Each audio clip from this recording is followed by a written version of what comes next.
வணக்கம். சற்று முன் கிடைக்கப்பெற்ற மிக மிக முக்கியமான செய்தி ஒன்று வெளியாகி உள்ளது.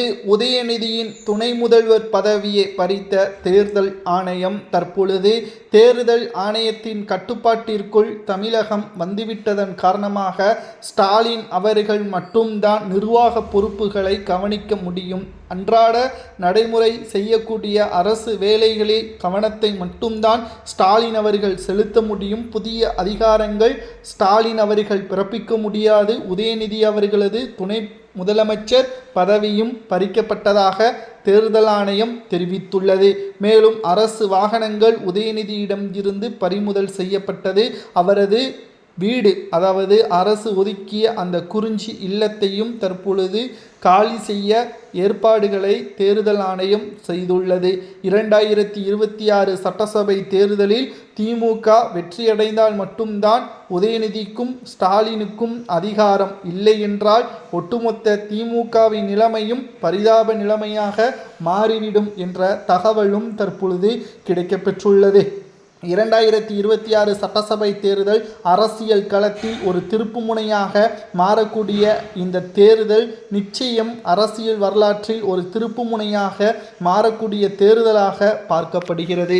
மேலும் 2026 சட்டசபை தேர்தல் அரசியல் களத்தில் ஒரு விதமான மாற்றத்தையும் தமிழக மக்கள் 2026 யார் முதல்வராக வர வேண்டும் என்பதை தற்பொழுது மக்கள் மத்தியில் இருக்கக்கூடிய அந்த கருத்து கணிப்புகளை வைத்து நாம் பார்க்கும் பொழுது ஸ்டாலின் அவர்கள் வேண்டாம் என்ற முடிவிற்கு தமிழக மக்கள் வந்துவிட்டார்கள்.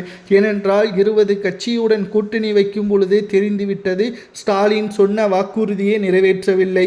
மக்கள் திமுகவை புறக்கணித்து விடுவார்கள் என்ற அச்சத்தின் காரணமாகத்தான் கூட்டணியுடன் தேர்தலை எதிர்கொள்கிறது. ஆனால் எப்படி எதிர்கொண்டாலும் தமிழக மக்கள் திமுகவை மீண்டும் அரியணையில் வைக்க மாட்டார்கள். உதயநிதி அவர்கள் அடுத்த முதல்வராகவோ துணை முதல்வராகவோ இனி அவர் வாழ்நாள் முழுவதும் வர முடியாது என்றும் எதிர்க்கட்சியினர்கள் பிரச்சாரங்களையும் மேற்கொண்டு வருகிறார்கள். இப்பேற்பட்ட ஒரு சூழலில் தமிழக மக்களின் நிலைமை என்ன தெரியுமா? ஸ்டாலின் அவர்கள் வேண்டாம் என்ற முடிவிற்கு வந்துவிட்டார்கள். இனி மக்கள் திமுக வேண்டாம் என்ற முடிவிற்கு வந்துவிட்டதன் காரணமாக ஸ்டாலின் அவர்கள் நிர்வாக பொறுப்புகளை மட்டும்தான் கவனித்துக் கொள்வார். அவர் மீது இருக்கக்கூடிய செயல்பாடுகள் மற்றும் அதிகாரங்கள் அனைத்தும் பறிக்கப்பட்டதால் அவர் இனி எந்த ஒரு முடிவையும் மேற்கொள்ள முடியாது.